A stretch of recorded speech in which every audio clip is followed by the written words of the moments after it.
You're watching College Football Village with Andrew Anderson, presented by Bones Coffee.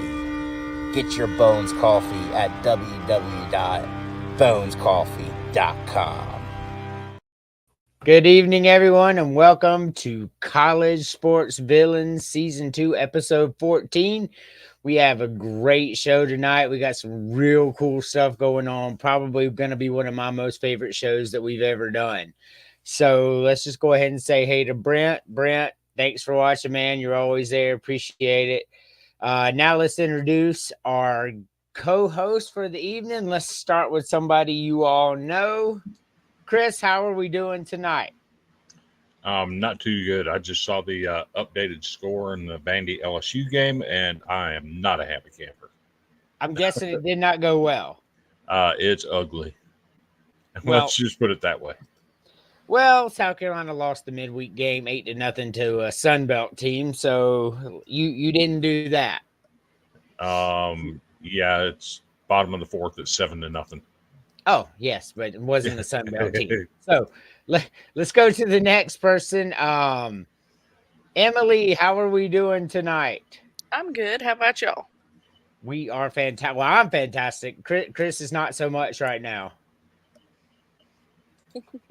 And Troy, we are back for more abuse. So whatever you got to say, Troy, we'll put it up on the screen. Like we care nothing on villains.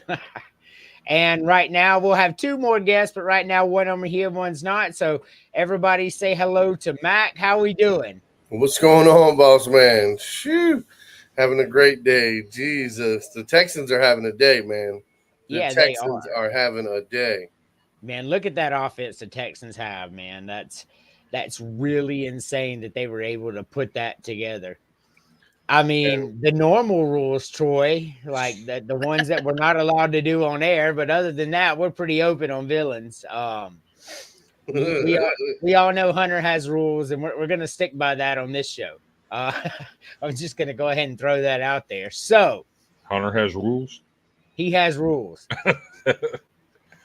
I mean, they're different rules, but they're for us. So, right. Rude, crude, and socially acceptable. Yeah, that's pretty much what we are, Troy. So I really just want to start out with this video here. Like, I think it's everybody. Imagine, like, anybody who's played baseball, and I played for like 20 years, has had a moment like this.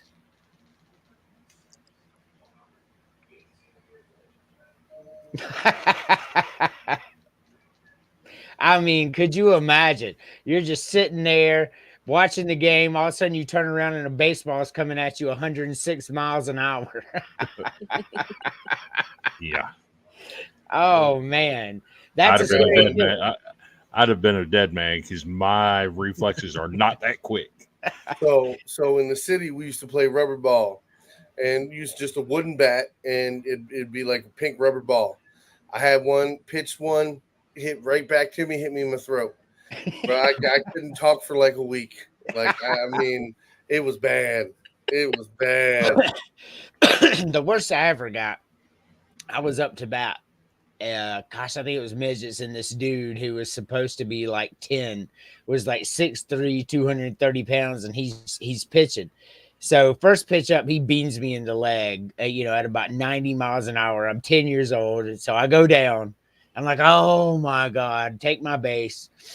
And then his turn comes up, and I'm the pitcher, right? Because that's all I did. I played pitcher. So I beat him in the head, and I got thrown out of the game. Like inning one, I got thrown out of the game, and I was like, it's an accident. I'm nervous. And they did not buy that for a single minute, as the guy had just hit me previously 8 minutes ago. So, it was pretty funny. I have a lot of good Little League stories that I really, really enjoy. But so here we are. I want to go ahead. Go ahead, Chris. But did you enjoy Little League and Youth League baseball as much as Pookie does? Probably yes. I've seen Pookie, but I enjoyed it more. I will tell you, in the Travelers Rest Youth Association, I was thrown out of probably 25 games. I'll never forget. I was playing shortstop because you can't pitch but so often. And this dude was taking second, and I tagged him right here in the chest before he got to the bag, and the umpire said safe. So I said, how is he safe? He said, you got to tag him in the leg. I said, you're an umpire? I'm like, I can tag him anywhere before he gets to the base. He said, no, you got to tag him in the leg. And now keep in mind, I'm like 11. I'm like, that's the dumbest shit I've ever heard. You're the dumbest person I've ever met. How the hell did you get out here? Next thing you know, here's my dad. Get your ass off the field, boy. And I'm like, oh, okay, it's time to go. So you're the little boy that's in the video where he gets called out on strikes and he turns around as he's walking off the field. He gets tossed out of the game and he's flipping birds at the umpires and throwing his equipment on the field. Yes. Mm-hmm. I have hated umpires and referees since my youth. That has never changed. Like, I will never forget that. Like, dude, I can tag him in the nutsack if I want to, just as long as I tag him before he gets to the back. Like, what are you talking about? Like, I'll never forget it. But my dad said it was time to go, and it was time to go when Dad raised his voice. Yes, sir. I am on my way off of the field now, Dad. But as Chris mentioned, Vandy is currently losing 7-0. But let's look at the updated top 25. I just want to point out number 15, South Carolina, will not be number 15 as they lost the midweek game to a Sunbelt mid-tier, 8-0 at home. No, stop that. As long as they win their weekend series, they're not going to drop because we have Florida as an example of that. If we win our weekend series, we will drop, but we will not drop out. Like, you ain't going to drop. You don't take a bad loss like that. Florida takes them every stinking week. They're 16-12. What school is number one? Arkansas. Okay. So Florida pays the people. You know, here's my theory on that, Chris, and I think you'll enjoy this, right? So Florida State like overplayed their hand, right? No more Adam's apple. Florida State overplayed their hand. Right, that's what happened. She's talking about when you got hit in the throat, Mac. No more Adam's apple. No, it was swollen like a motherfucker. It was swollen. Yeah. Who was it? Caitlin Clark that they took the picture of standing there watching during the anthem, and it showed her Adam's apple. Yes. God damn. So, you know, I'm looking at it, and Florida State, like, sued the ACC, threatened to sue the committee, threatened to sue the NCAA. Now, all of a sudden, they're, like, on a hot streak, and they've just now made it number 8, and their rival, who's barely over 500, is number 4. Who they've kicked.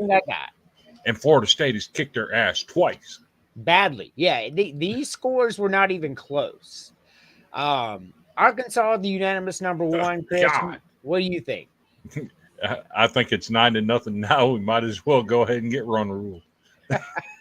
Still on the bottom of the 4. Oh my gosh! So Vandy can still win the series.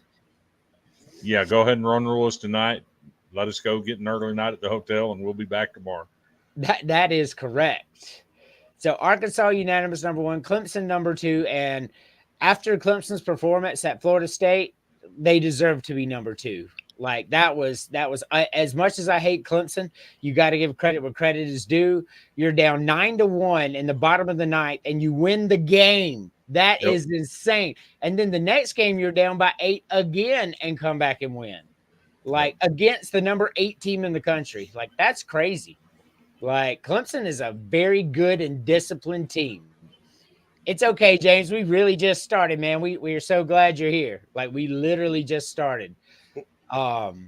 You know, but you see other teams like LSU's number 25. I don't know how. They've won a few, I guess. Well, if tonight's any indication, we are the get right for LSU. Right.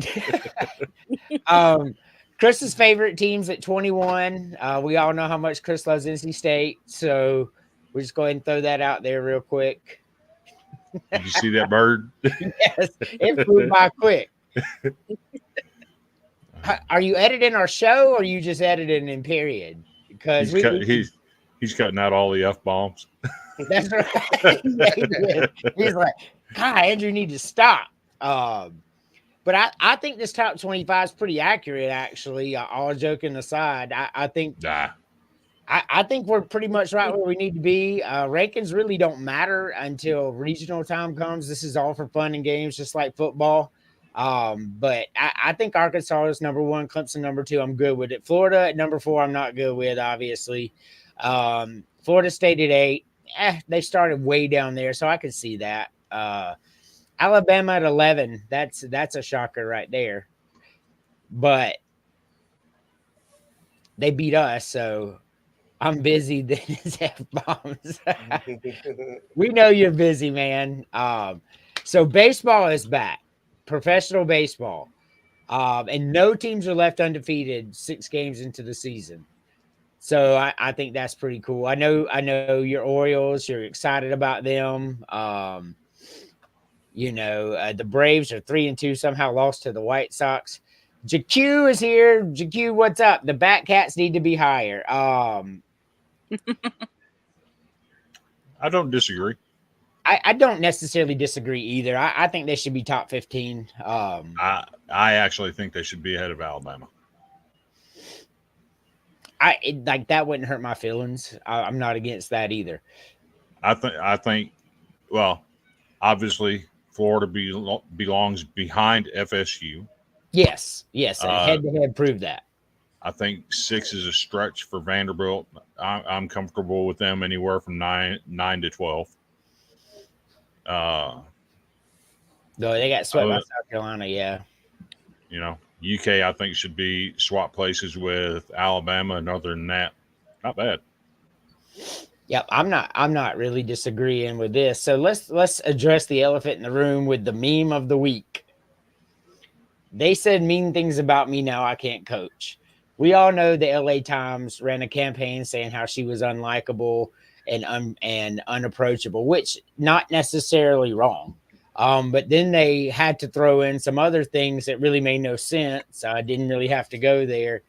But it was just funny. The joke of the week is because she was completely, like, you could tell she was bothered by it. She made public statements, she made tweets, it was a whole big deal.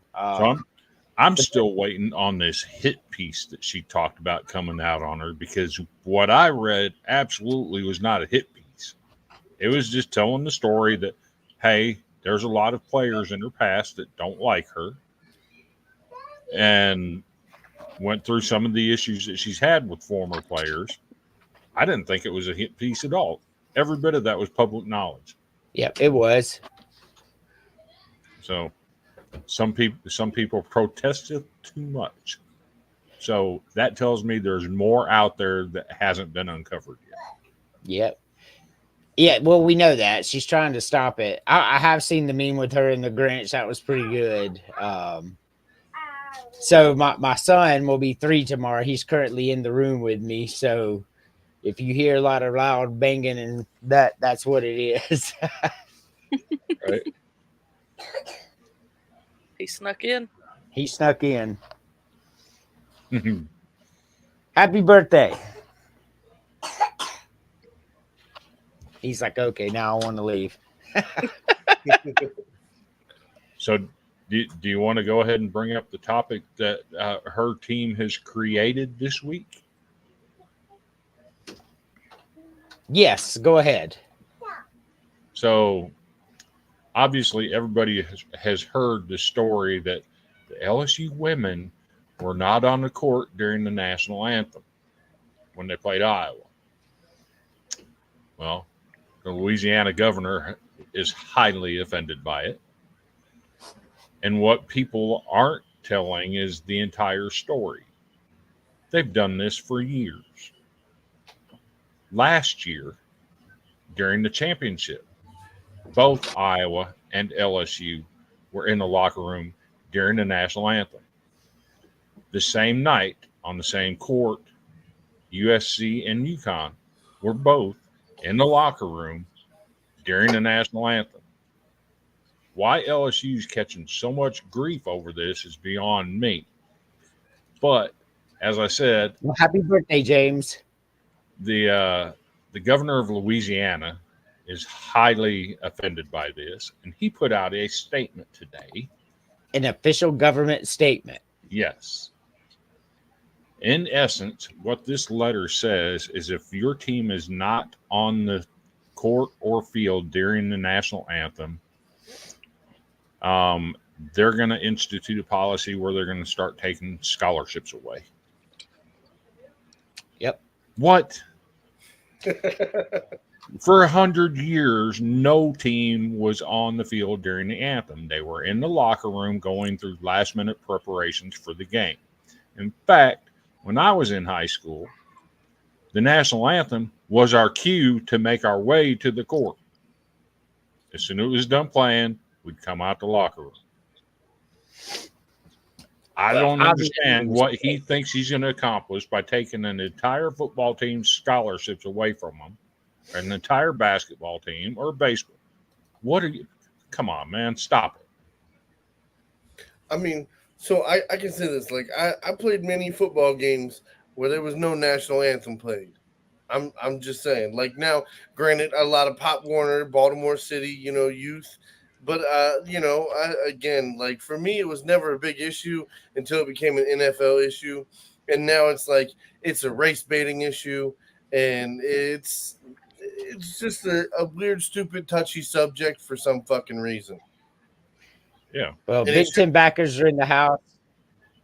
Like, it shouldn't really matter whether you're out there or you're in. Like, play the national anthem and then let's go. Like, that's it. It's something that I guess has become a tradition. Like, and it doesn't matter what you do. If you want to sit on your ass while they play the anthem, if you want to stand up, if you want to, take your hat off, whatever you want to do. You want to take a knee, whatever. I'm just tired of hearing of it. Do it, and then live and let live, man. Just let it go. And that's the whole thing. If every team is in the locker room, like it was for 100 years, you eliminate the opportunities for people to be offended by people kneeling or sitting or doing whatever. Good evening, Jamie. So here's the thing. Like, I'm going to stand for the anthem because that's me. Right. But with that being said, the only reason that they're bringing this up now is we're in election year, right? A big election year, and they're trying to score political points, just like James said. Next year and last year, we won't hear nothing about it. That's just the way it is. It's a political rally cry for whoever, right? So we're just going to say, I'm going to stand up and take my hat off. You may sit down. Right. Doesn't affect me in my house. But I promise you, I'm going to stand up. I love this country. If I'm out there, I'm going to stand up. My whole thing is, for 100 years, no team was out there during the anthem, and that they're crying that being out there for the anthem is not any kind of signification that you support the country or not. Yeah, he actually will get political points for that, JQ. Jamie loves your background, Mac. Well, damn right you will. Big Ten backers said, damn right you'll stand up. Is he a Browns fan? Is he a Browns fan? Yes. Yes, he is. As a United States Marine, if I'm around when the anthem is paid, I will stand at attention.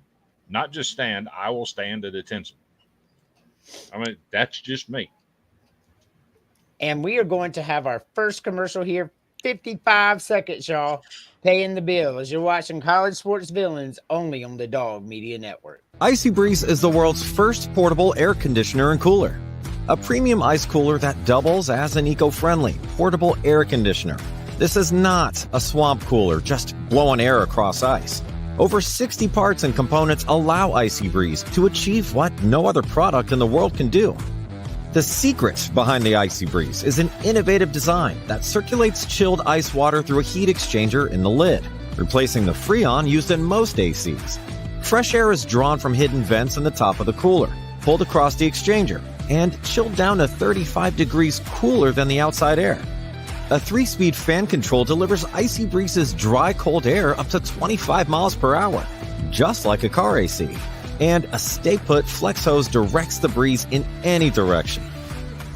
Wherever you need it, Icy Breeze helps you beat the heat.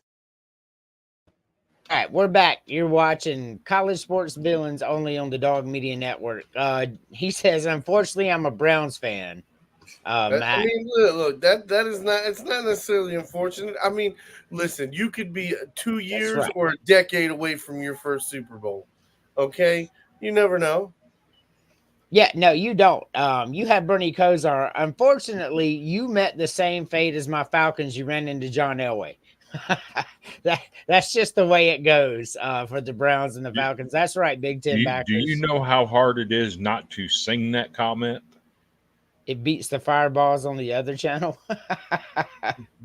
Yes, it's hard for me too. That was a song that we grew up with that meant a lot. A very patriotic song. Mm-hmm. Like I loved it. Like when I was in school, I loved the national anthem. Mac has no idea what we're talking about. Scarf, No, listen, I went to Patterson High School in Baltimore City. They played the national anthem and the Pledge of Allegiance every freaking morning.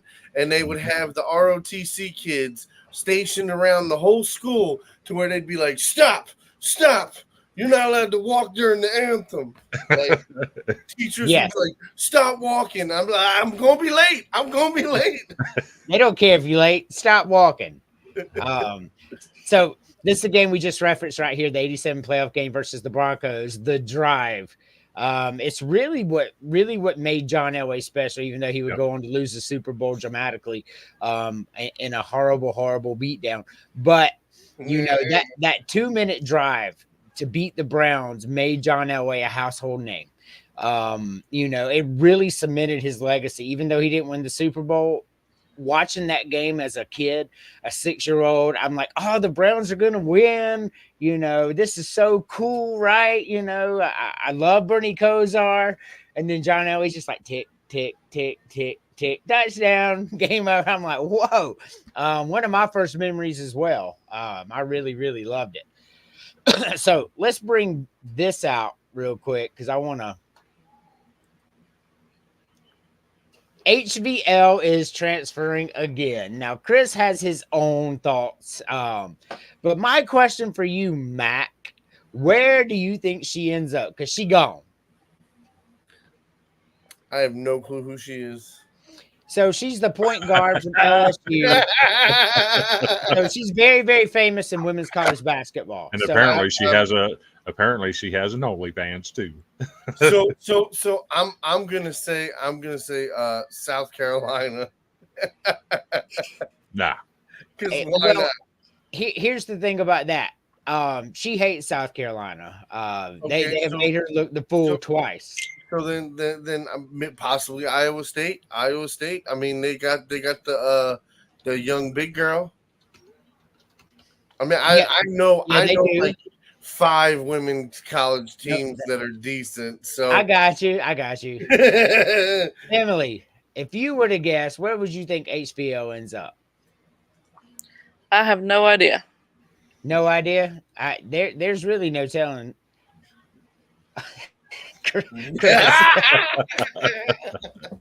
So, Chris, where do you think she's going to end up?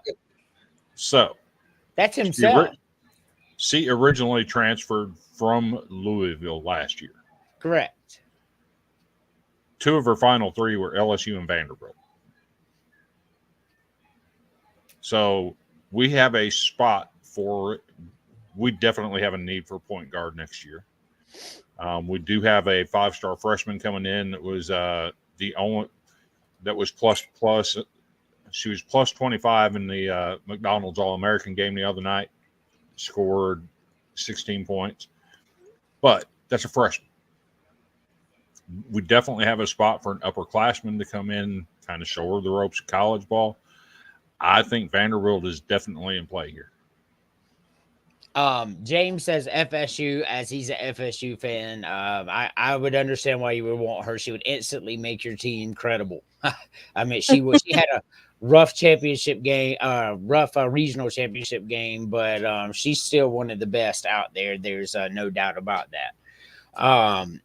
So what I have been seeing little things around, I think she may end up at Connecticut. And I will tell you why. She joined LSU to win a championship. She went ring chasing. There's no doubt about it, right? That I mean, that's the only reason you partner up with Angel Reese and LSU, the defending national champions, is you want a ring. Well, it didn't work. The chemistry didn't work. The coaches, she's got something going on, whatever it is, right? This is just a fact. So she's not going to South Carolina because she hates South Carolina. Like, she hates them with a passion. She's made it known how much she hates the University of South Carolina. So really the only team left that's like really, really there is Connecticut. So to me, it would just make sense that she would join, up there in Connecticut. And I will tell you, if you add HVL to Connecticut, I think they become the instant favorites to win next year. Looking at, they have the current number 2 draft class right now. I'm in a recruiting class. They have a team that's 1 win away from the national championship game, and you add HVL, you're dangerous, right? And add to that this Connecticut team only has 7 scholarship players on the roster. Yeah, so they have room. Definitely have room. They have room. I think that's where she ends up. Because I think she wants a ring, and I think she wants it really, really badly. And because she could have went to the WNBA this year and made money. I guarantee you she would have been drafted very, very high. So the fact that she's staying, she knows she's going to get paid through nil money. Connecticut has a lot of that. She has a chance to win a ring. My money says she ends up in Connecticut. And that wouldn't surprise me. No, not if she wants a ring. And think about it. If you're Vanderbilt and you're in the discussion for getting HVL along with Connecticut, that means your program is trending in the right direction. Right. Being mentioned in the same sentence as that historic program, because it is a historic program.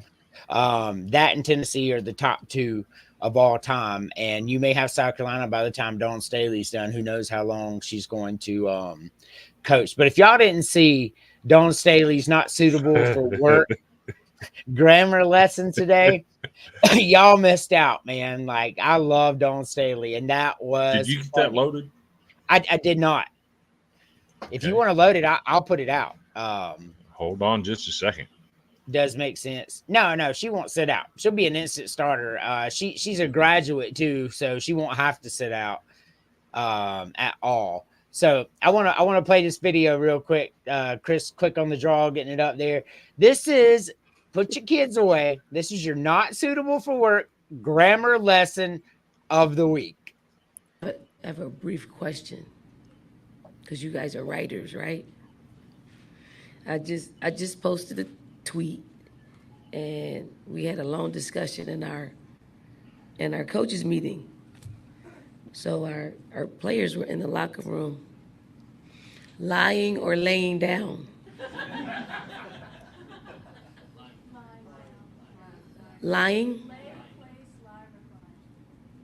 You sure?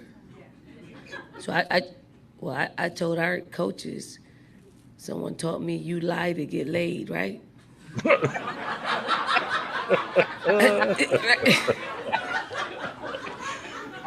Sorry. So excited to be here. Really to be here in another Final Four to play against NC State. Super cool opportunity for us. Y'all, that is awesome. Like, Dawn Staley, like, she's the queen. Just give her the crown, man. Take that shit off Angel Reese and put it where it belongs, on Dawn Staley's head. Because she's fixing to win another championship. I love Iowa. Are you sure about that? Yeah, like, I want all the smoke. But, and you hear a lot of people saying Iowa versus South Carolina. South Carolina couldn't stop Caitlin Clark last year. However, we didn't have Fulwaney last year. Fulwaney can put the class. She won't score 40 this year. However, you're not going to see Iowa in the national championship game. You're going to see UConn in South Carolina. I'm just throwing it out there right now. However, with that being said, that's before we get into that, I want to bring up our new segment. Is everybody ready for our new segment? It's time for Mac's Spicy Picks. Mac, you are up. I will bring up the first one and tell us our spicy picks and why. All right, so I got this is for tonight's game. Oh shit, it's already started. But I got Keegan Murray for 10 points, Miles McBride for 15. Miles McBride been scoring his ass off. Sabonis for 15 points. It's spicy. He's a 12-point guy, but 15's not too bad. De'Aaron Fox getting 20 points all day. Dante DiVincenzo, I think that's how you say it. 15 points. I mean, he's been pulling that on the regular. He's actually hit quite a few 20-point games here lately. Fox to make 2 3-pointers, Brunson to make 2 3-pointers, Miles McBride. He's got a nice shot, so he's pretty clutch on the threes. Brunson 25 points, yeah. 3 threes is a lot, but continue. All right, Dante hitting 3 threes. So Dante's been hitting at least 3 3-pointers and probably what is it? 6 out of the last 8 games, I think it is. So yeah, I mean, he's been hitting a lot of threes. I got Miles McBride and Dante for 2 assists apiece. I got Brunson for 4 assists, Fox for 4 assists. I got Sabonis for 6 because I'm hoping that actually he's a focal point in moving the ball tonight. Sabonis will get 6 assists. Yes. Yeah, I mean, so especially because now, like New York is small in the middle. Like I haven't seen what is Hartenstein. I haven't seen him on the bet in a couple days. Murray for 4 rebounds, Josh Hart for 6 rebounds, Sabonis for 12 rebounds, and Harrison Barnes to shoot 2 3-pointers, and that's pretty much all he's good for. I wish he was good for 10 points, but yeah, that's a stretch. Yeah, he usually only gets like 3 shots. James says, if Sacramento loses, I will get the smoke. And I will be on here very next Thursday to talk about the loss if they lose. I mean, that's what we do. Damn it, Andrew. Why wasn't the 3-point percentage up? It's your fault, Andrew. It's your fault. You're supposed to shoot better. Like, I should have known. I don't think Dawn Staley would let me anywhere near her court. She'd be like, nah, it's time for you to just go on. We got this. I just want to shoot threes. She might actually let you on the court while her players are taking kitty naps. She might let me on the court so her players can embarrass me out there so I get off the court willingly. I mean, you take KC out there. She's 6'7", 280 pounds. What am I gonna do? Look at her as she posts up and throws it in the basket? Because that's what's gonna happen. Well, stay low. Stay low. Stay low is the right call. Don't elbow me in the head. I have a new update for you, Andrew. What's that? What's the score? Bottom 5, 9-4. Vandy on the comeback. 4 points already. But she can't coach.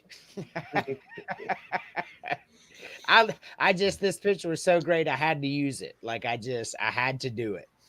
So with that, the jokes about her not being able to coach.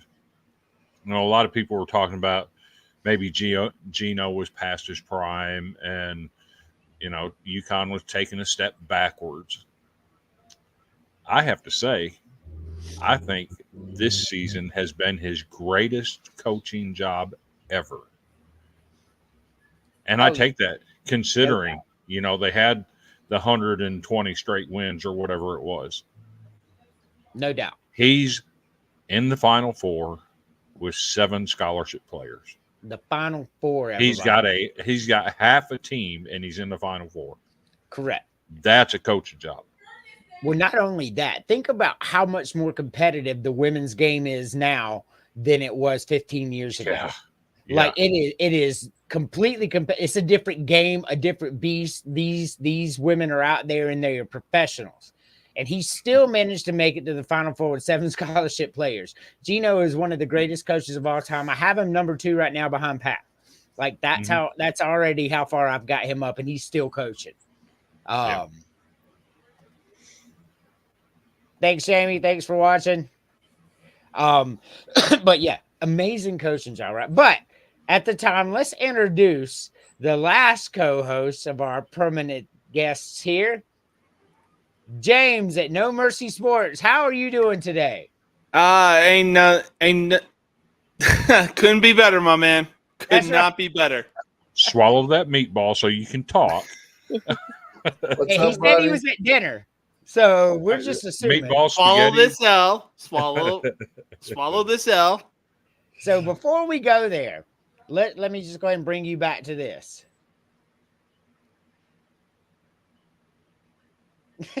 Hey-o. So I wanted to talk about that too, because I didn't talk.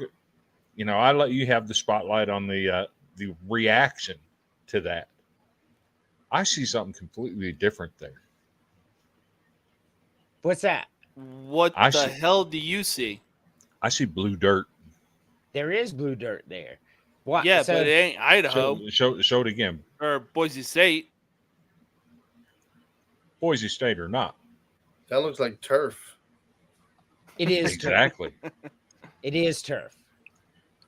I am an advocate for colored fields, especially in football.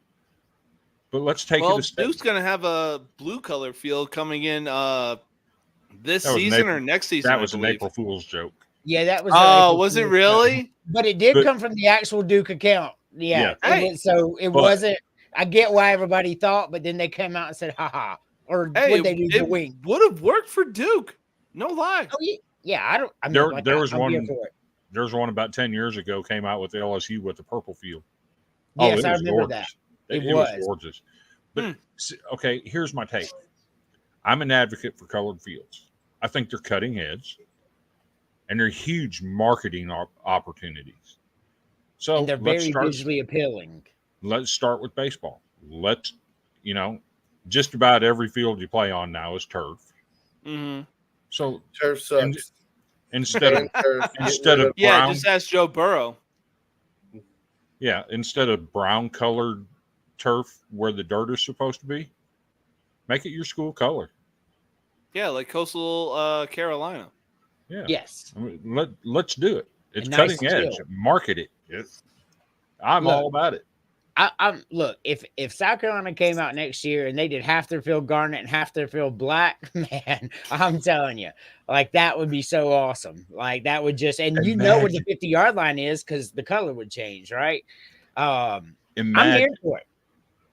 Oh yeah, absolutely. I mean, what was that? I believe it was like 2003, 2004. I witnessed my first Boise State college football game, and my mom, my stepdad, and myself, we were just in complete shock and awe at the just all blue with the orange horse at midfield. We were like, this is a Smurf field. Right. See, It and was. the funny part about that was an accident. They didn't plan on it being like that. It was an accident. They ordered the. I mean, I was gonna say, look, when you've seen it in person, it's different. a much better experience. Yeah. Granted, it wasn't during football season when I was getting out of the Navy, but hey, I got the pictures and it was like, yo, this field lives up to everything I thought it would.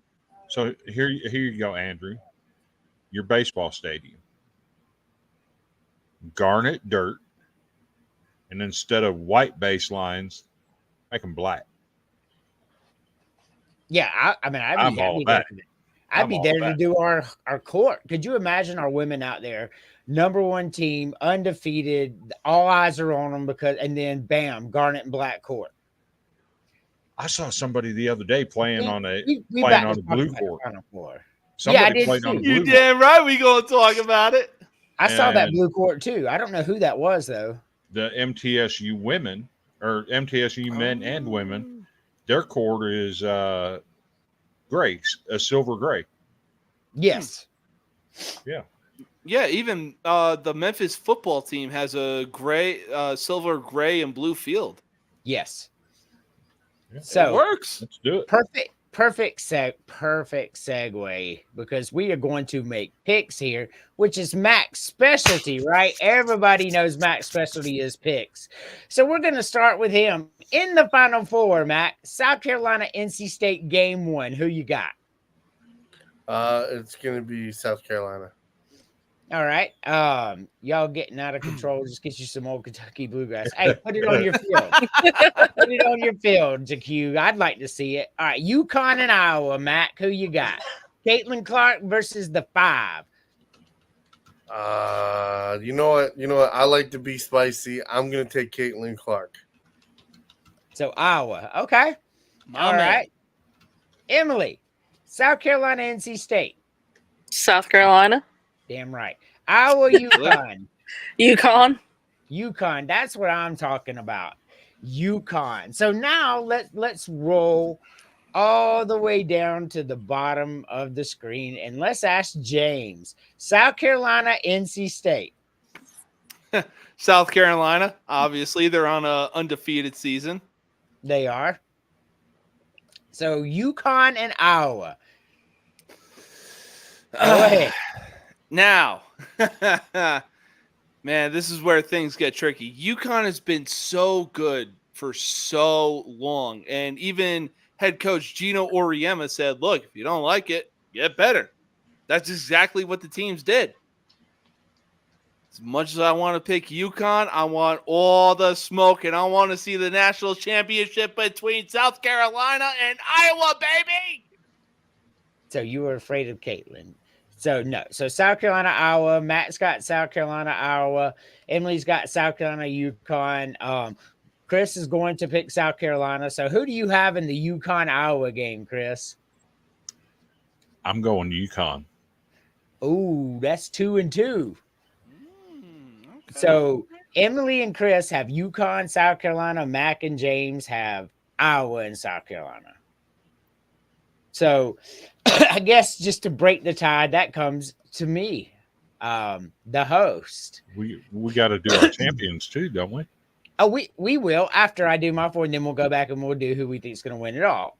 So South Carolina, NC State. This is going to be a beatdown of epic proportions.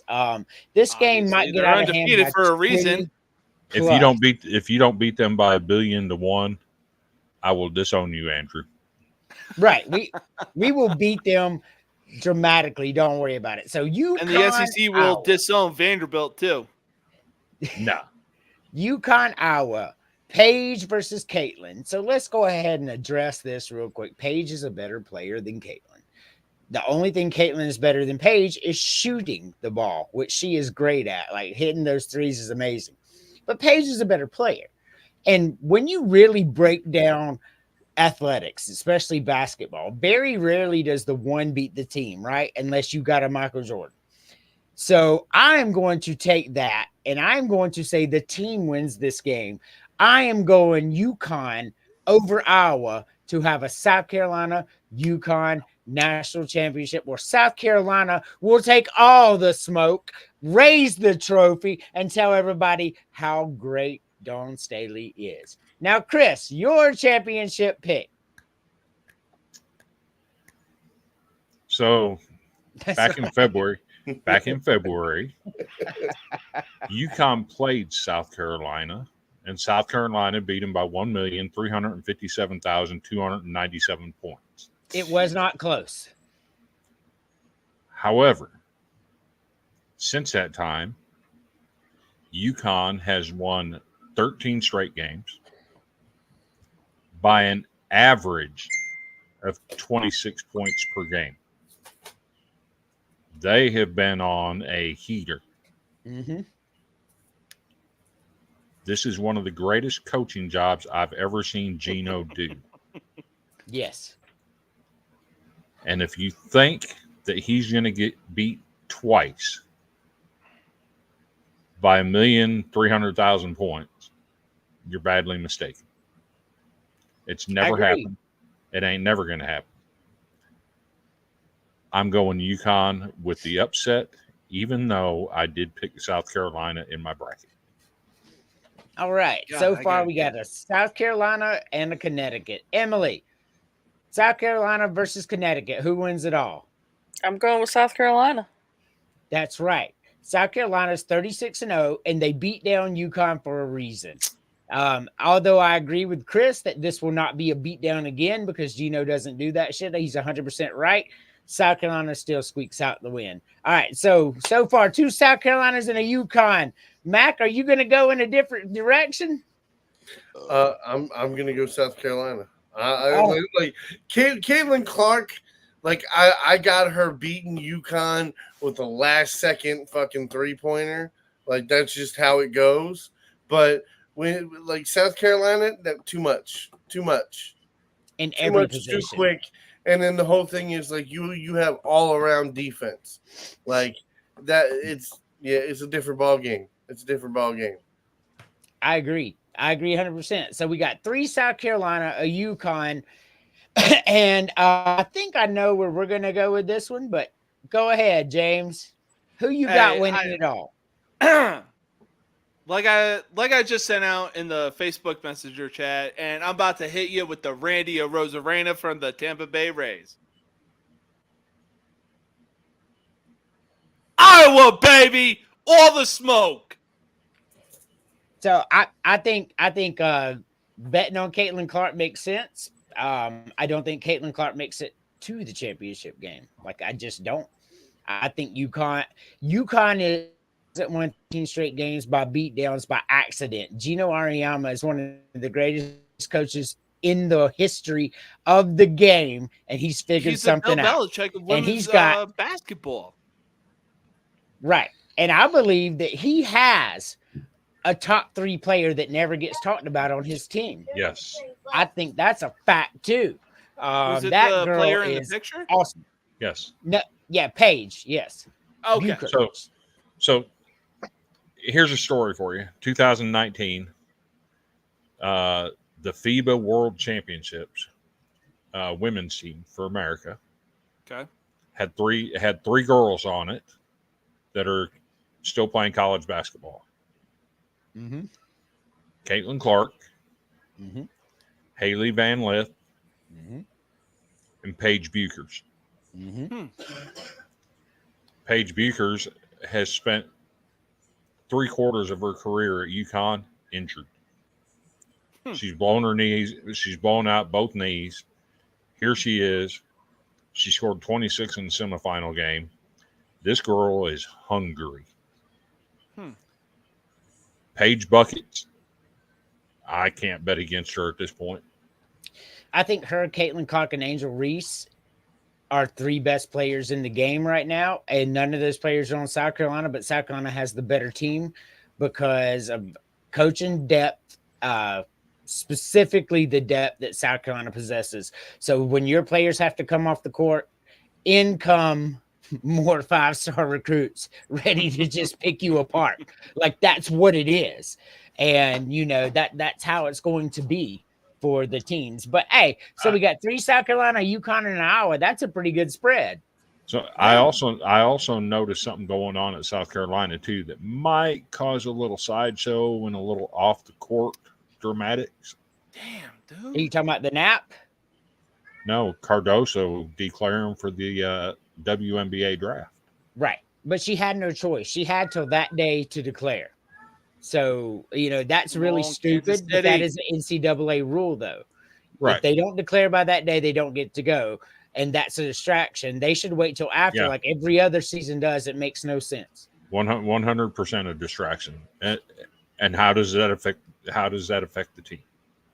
Because you know it's going to come up in the pregame and postgame press conferences.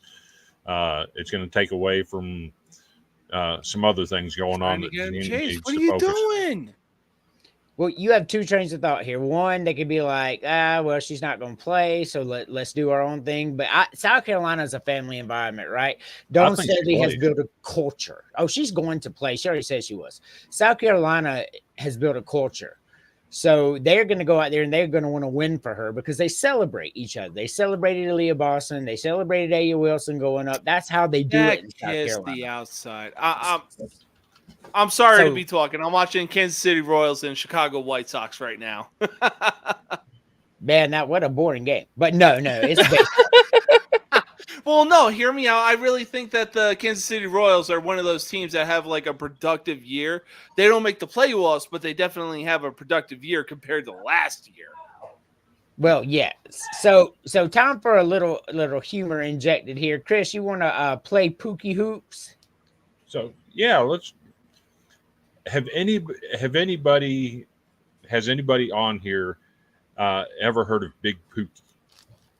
Have you heard of him, James? Not till today. Okay. Pookie? Big Pookie. Yes, Man, Pookie. Big Pookie is the next Steph Curry. Oh, parlay's looking good. I'm just saying the parlay's looking good. Hey. So I got a couple videos of Big Pookie for you. One's a basketball video and one's a baseball video. So I'll bring out the basketball one first, since that worked. Can't even Yes, talk. GQ. Pookie does light it up. So for your humor tonight, check out Big Pookie. Big Pookie! Get the ball to Big Pookie out. Y'all better get the ball to Big Pookie. Come on, set that big. That's it right there. Oh, no, here he go. Here he go, y'all. Here he go. Pookie! That's how you doing, Big Pookie! Cheeseburger, french fry, that big play. Y'all ain't mess with Big Pookie. They ain't mess with Big Pookie, y'all. Yeah, hey, Big Pookie. Come on, Big Pookie. You got to play defense now. Play some defense. Look. Hey, he tired now. Hey, that's all right, Big Pookie. That's all right. Give him the ball. He gonna shoot it up. Y'all roll for that little jersey. Y'all gotta get Big Pookie a big jersey there. Some bigger pants too. Come. And here's the best part. Big Pookie is multi-athletic. He can even play baseball. He swings a mean bat. So check him out on the baseball field. Boy, I'm gonna get you a big cheeseburger. All right, let's go. Look at that. Oh, Lord. Boy, badly he's wanting that. Yeah, you can swing a bat. Come on all now, right. Big Pookie. You can do better than that. Yeah, that daydream about David Cake. That was it. Steph, Come on. put You better the hit it step this time, into it, Big Pookie. Let's go. Let's go, Big Pookie. Let's go, Big Pookie. Him on base now. Ain't nobody tell him nothing now. Let's go, Big Pookie. Get it, run, Big Pookie. Hold on, that's the wrong way, Big Pookie. Run, Big Pookie. Yeah, That's Lord. a slide. Hold on. Yeah, buddy. Yeah, let's go, Big Pookie. They can't mess with you, player. Hell yeah, we in here, baby. Yeah, that's it. We done won now. We done won. Hey, Big Pookie, you better get in line and get you a cheeseburger. Woo, you done earned it now, big player. I see. They can't mess with Cheeseburger, you. get him a triple cheeseburger from McDonald's. Man, that swing, man, reminded me of Ken That Griffey swing just Jr. jumped. I just saying. That's the prettiest swing in the game right there. Like, he can't even move his arms. Junior? Yeah. I like the slide, though. I Did you love see the how slide. athletic that was? I've never seen a Facts. slide that smooth as Sid Bream and the 91 NLCS. Right? I ain't Was seen that a on slide purpose? That, Was that on purpose? No, sir, it was not. No, it I wasn't. ain't seen a slide that smooth since Ricky Henderson. Oh yeah, definitely. He slid on the bat, Matt. I'm not sure he ever even touched the plate. Yeah, no, look, man. Oh no, he fell I fell seen right him on like, top of I it. seen him like whoosh. I was like, oh shit. He fell right on top of the plate. I think he covered it. Yeah, he covered the whole. He covered the whole batter's box up there. And then some. Man, they should let him at least swing left. At least that point, he'd have a chance. So what we're going to do now is we're going to go to our second commercial of the day. This one right here is only about 2.5 minutes, so don't go anywhere. You're watching College Sports Villains on the Dog Media Network. Boy, that's mediocre. Then what the are you doing? I was drinking that. No, you were surviving it. Give excitement a try with Bones Coffee. Click on the link below to order some for yourself. Here.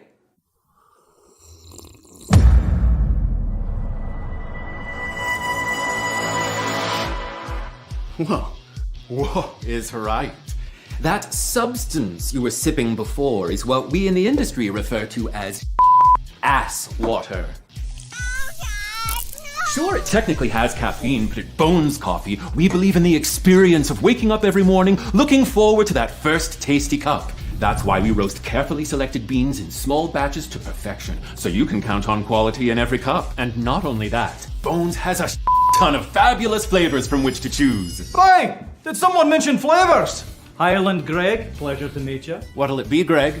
You know, I've been hankering for the spiced rum flavor of Highland Grove, please. Greg, I'm surprised by the size of your bagpipe. Ugh, it's not the size of the bagpipe that matters, laddie. Yeah, it's how hard you blow it. Yeah, let's leave the talking to me. Oh, gee, I just got back from chasing some hosers out of the grilling rink. I could go for some maple bacon coffee right about noon. Coming right up.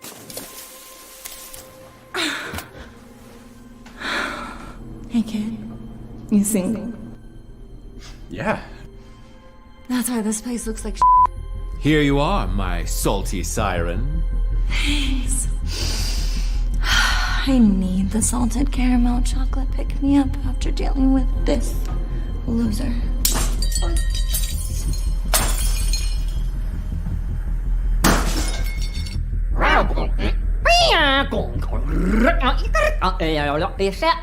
How in the world are all these people getting in here? We just walked in. Click on the link below to stop drinking water and get yourself Bones Coffee today. Or maybe you don't want to click on the link below because you think, flavored coffee's not for me. That was Sarah G's experience. She says, usually flavored coffees taste chemically to me, but these do not. They have a really pleasant aroma and flavor. They do not leave that weird residue on the bottom of your mug like many flavored coffees do. And Cheryl S. says, I ordered this for my son's GF for a B-day. She loves it. Why, Cheryl, that's awfully nice of you. Unfortunately, they broke up and I can't return it. Frowny face. Well, that's awkward. At least she liked it, though. Stop settling for mediocrity and order Bones Coffee today.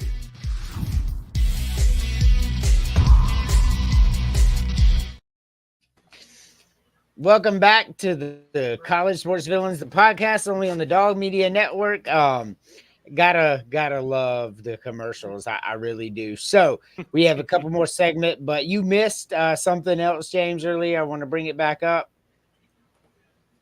So HVL is transferring again. She announced her intent in the portal today. So where do you think she ends up? Oh, God, let's see. In the South. Couldn't guard Caitlin Clark. No, she cannot. Yeah, she looks well with Kim Mulkey as head coach of LSU. Looks like she's pretty privileged. Maybe UCLA or USC. You think she goes out west? Yeah, maybe. I could see USC. I don't think she would go to UCLA. I think she wants a contender. True. So, I mean, a contender is USC. USC got put out by UConn, but USC's a really good team. They were a number 1 seed for a reason. So I said UConn because I think she wants to win a championship. But I mean, I could see USC. What about you, Chris? What do you think? I can see UConn. I can see UConn. But like I said, one of her final schools last year, one of the final 3 was Vanderbilt. We're definitely in the market for a upperclassman guard. And Shea Ralph is working magic down there in Nashville. So that's an option. And and don't forget, Jock Hughes over here. UK got a new coach. Yeah. And they are in desperate need of talent. Yep. And she did play at Louisville. So Kentucky might make some sense. And James said FSU, even though she's not going there. But the point is, she makes your team instantly better when she's there. She had a fantastic year outside this last game, 100%. So we did the women's. Everybody say hello to my boy. It's his birthday tomorrow. He'll be 3 years old. What? 3 years old. And he might find this next video funny. Oh my God, they grow up so fast. They do. So, do any of you guys watch Pat McAfee? Did we watch what? Pat McAfee. Yes. Yes. Did you happen to catch the Dan Orlovsky segment? Okay. Everybody has got to listen to this entire thing.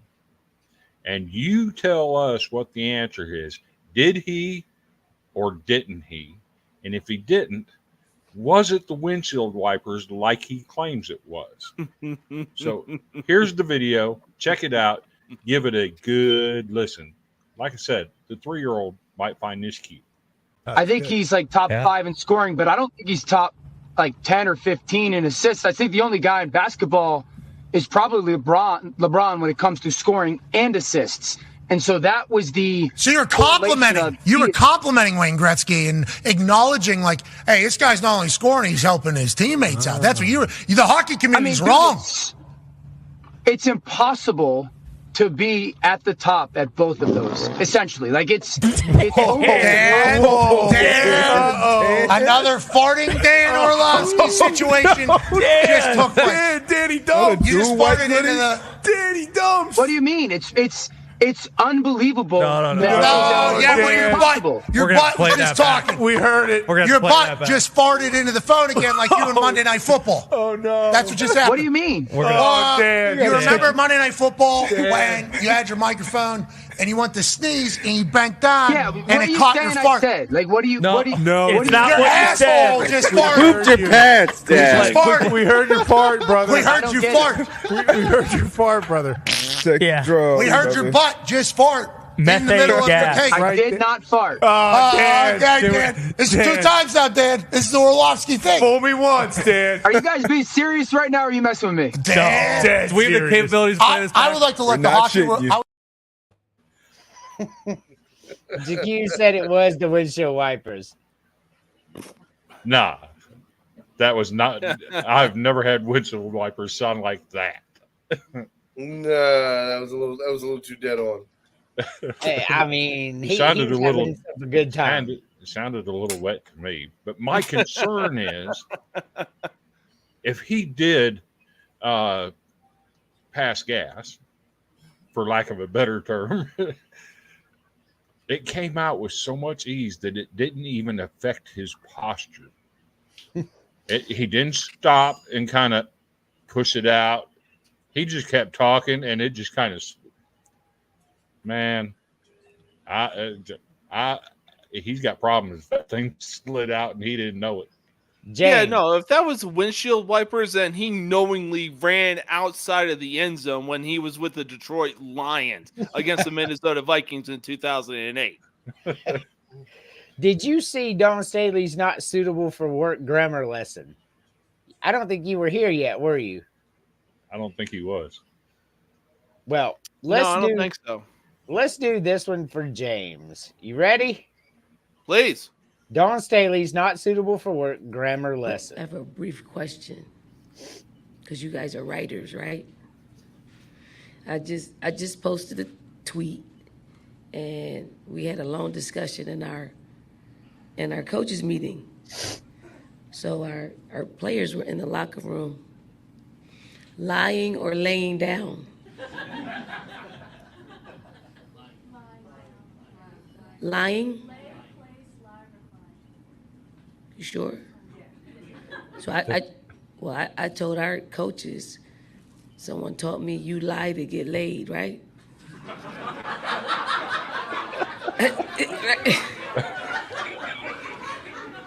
Sorry. So excited to be here. That's our not suitable for work grammar lesson. That's another one. She I was was gonna say, so... first off, she did not just say what she just said with the straightest face possible. That's what I was. Did the She didn't straightest crack face a smile possible. or nothing. She was just as serious as she could be. She was about as serious queen. as a shark attack. And second, it's laying down, Missy. That's what she was confirming. Yes. You lie down to get laid. That might be one of the things that gets talked about on Unsportsmanlike on ESPN radio tomorrow morning. I swear to God. It might be.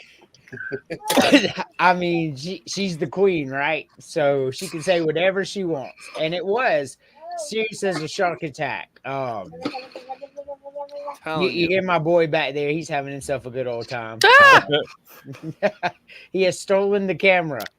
Stop. Well, we'll put her on mute while she figures out how he blacked her out. He closed the laptop.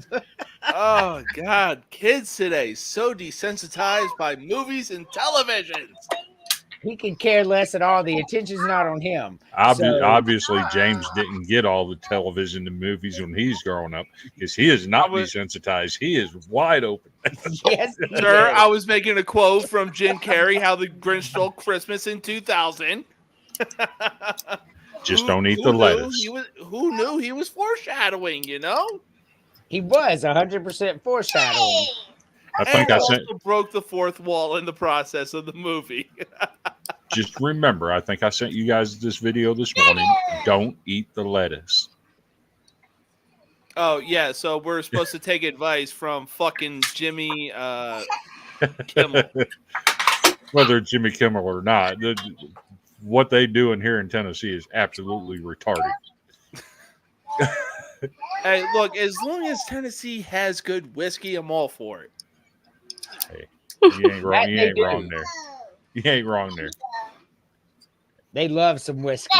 And the Jack facility is about less than 50 miles from me. Is it? Yeah. There was one thing I actually heard. The county that Jack Daniels is made in is a dry county. That's 100% correct. You are kidding me. No, that's 100% correct. It is a dry county. Wow. Well, if that ain't the definition of irony. So here's the Matter of ironic fact, the only place you can buy alcoholic beverages in that county is at the Jack Daniels distillery when you go on tour. So here's the thing. It's 2024 and we still have dry counties. Like what is going on up in Tennessee? Like, I'm confused. Yes, Troy can confirm whiskey very much. Troy really enjoys his whiskey. Mm-hmm. So we have one more big topic that we're going to get into. Oh, you're a Tennessee Squire. Oh, boy. I didn't know that. We're gonna. He's having his. Let's just. It's your show, buddy. We're just all here. Like, Homeboy's having the time of his life. Well, we'll put him on mute because he will steal the show. Been to the Mecca. Yep.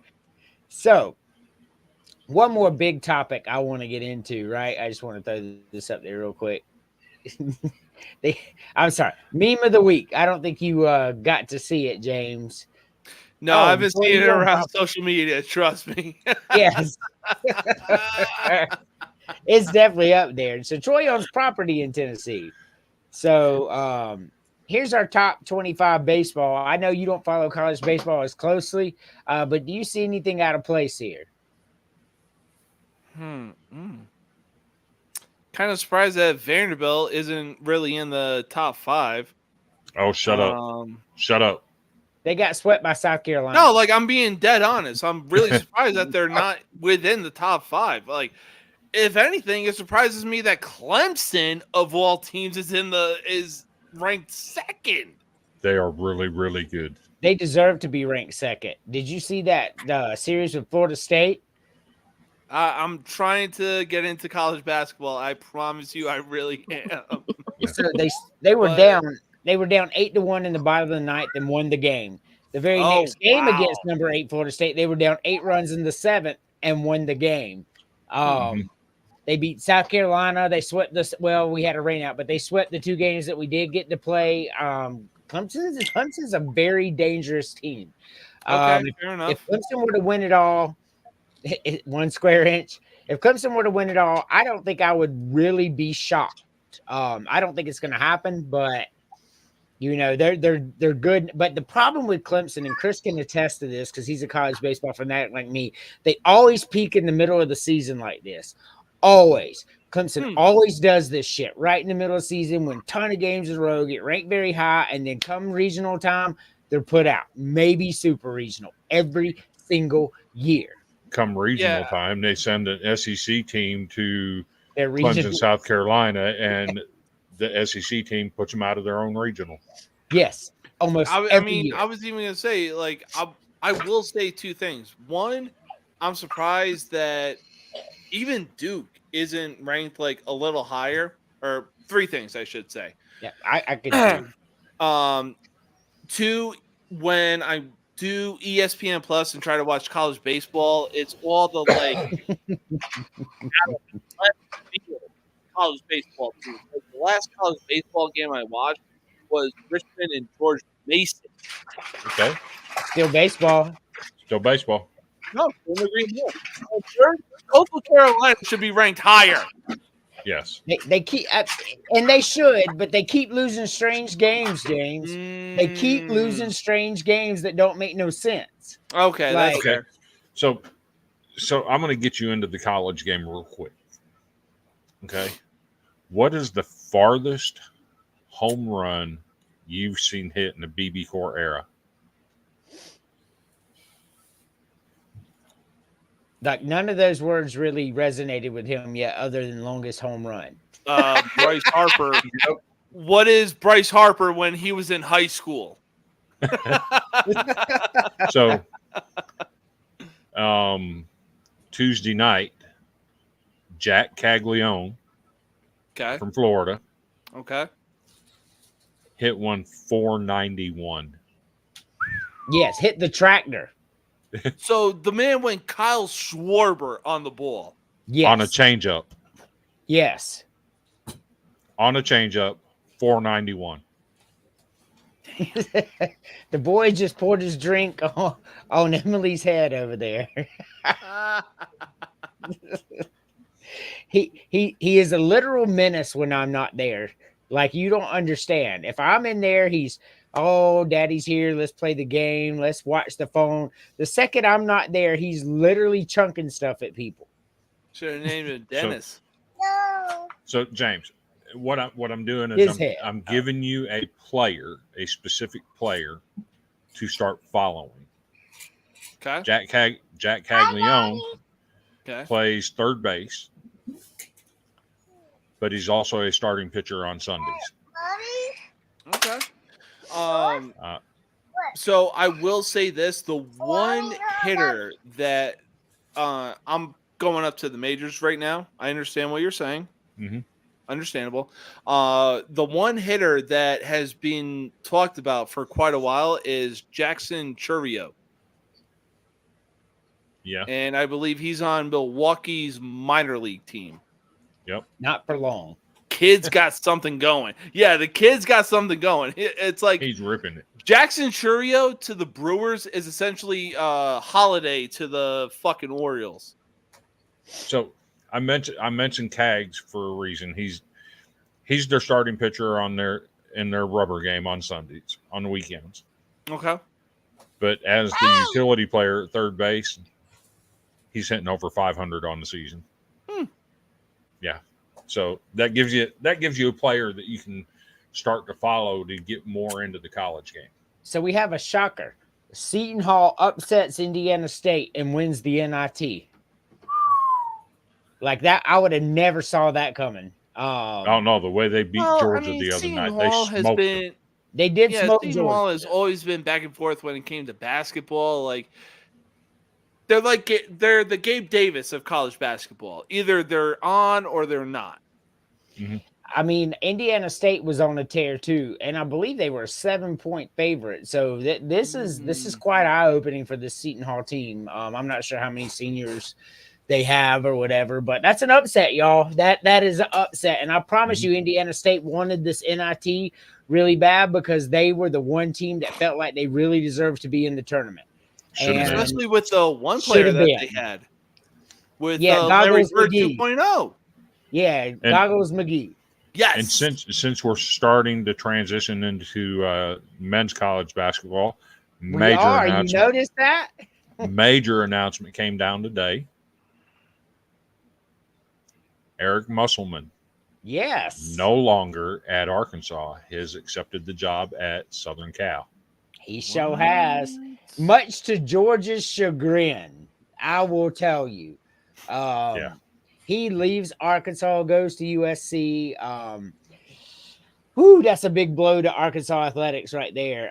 If Musselman wanted out after going to deep runs, like who do you get at that point as Arkansas? Like who wants to go? You may I think you could get Rick Pitino, but he's 212, so you wouldn't have him for long. I think that's where we're at with that. I got two names, and if they go anywhere else other than these two names, Jurisic or whatever his name is, the AD needs to be fired. Those two names, Chris Beard, Ole Miss, and Will Wade. Those are the only two names that he needs to contact. Yeah, he needs to swing for the fences with them. Both of them instantly makes that program better. Those are the two names that we've heard all day on X. Those are the two names we've heard all day on sports radio since it broke. But do they want to go coach at Arkansas? I guess we'll find out if money really talks, because Arkansas will throw the bag at them. Arkansas's got a little money out there. But we transitioned into college basketball flawlessly, and Chris even mentioned how flawless we did this. So let's bring up the men's Final Four. We're going to start at the bottom here. Connecticut and Alabama, James. Who you got? Oh, God. I mean, Connecticut had – we talked for so long how if Illinois could just – keep doing what they're doing, they're easily one of the scariest teams in the March Madness tournament. Unfortunately, they ran into Connecticut, who went on a 32-0 run. Yep. So I'm taking Connecticut. All right. Purdue and NC State, the battle of the big men. It is a battle of the big men. NC State has been on arguably one of the best Cinderella story runs since I've seen of FAU of last year.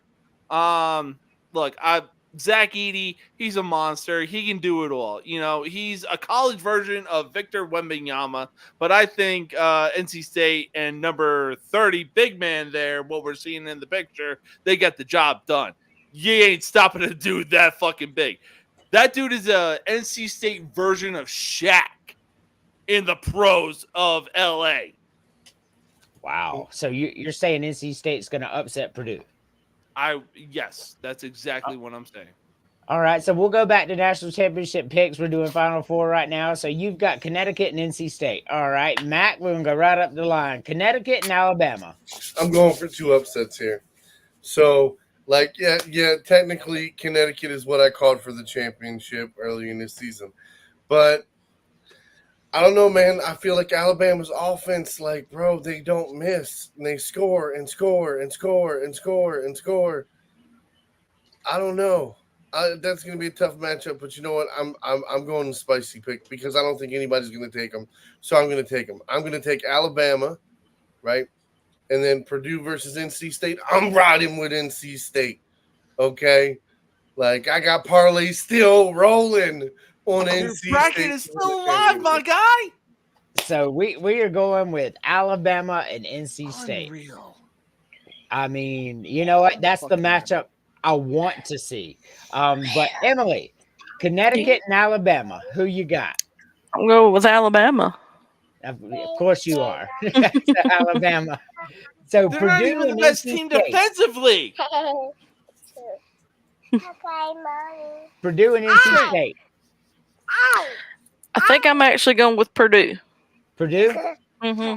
So we got a Purdue and Alabama matchup here. Sounds really good. Now we will go to Chris and give us who you think is going to win between UConn and Alabama. So, in February, Alabama was identified as one of the best defensive teams in America. Very nice. Yeah, was. All of a sudden, they can't stop anybody from scoring. But teams that score have a puncher's chance, and Alabama can score. So I think they have a chance here. But I think UConn is just too much to handle. The issue for me is, does last night's event with UConn have a lingering effect? I don't know if y'all heard about that, but woo. So if you hadn't heard, their plane was scheduled to fly out of Connecticut last night at 6 p.m. Mm-hmm. That plane was somewhere between Kansas City and Connecticut, broke down. So then the NCAA tried to get a plane in there for them to fly on, but the weather was bad and they couldn't get a plane in. Mm-hmm. They didn't end up flying out until after midnight. I think it was like 12:45. They didn't get to Arizona until 5 a.m. this morning. Now, does that have a lingering effect? Jet lag and stuff? No. It's possible. For Connecticut? Yeah. Yes. Listen. No. So it's possible. I just think they're too deep. Listen. Yeah. So I'm going to take Connecticut. I have traveled a bunch. I've been on a bunch of different planes. I've flown all over doing shows as a stagehand, as a roadie, even doing rigging and stuff. So like from BWI Airport, like right outside of Baltimore to California. Yeah, maybe a little bit. Like honestly, you take an hour nap, you'd be all right. But anywhere from like Texas to Iowa to anywhere like mid.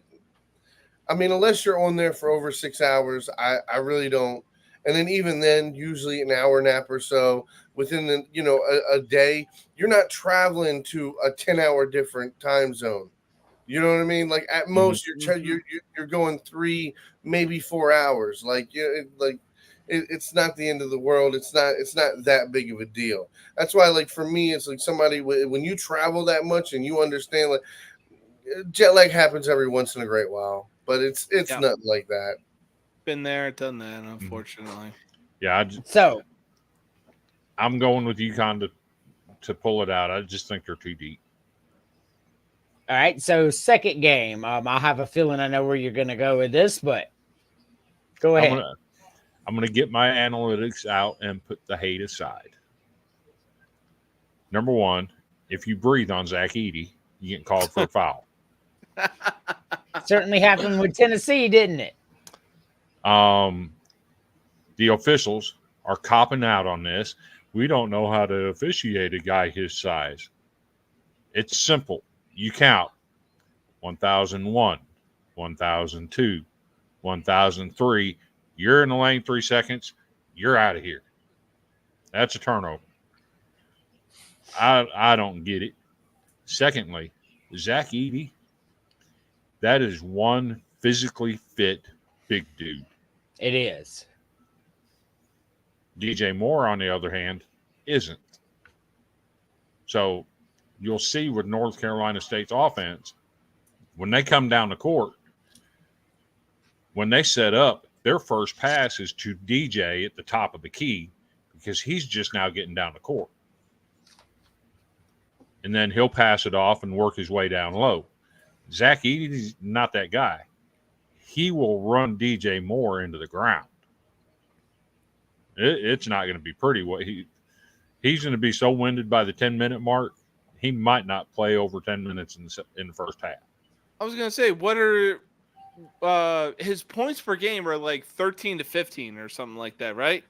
Right. But DJ Moore is not physically fit like Zach Edey is. There's no way he's going to run the court with him. Yeah, he's not going to run the court with Edey.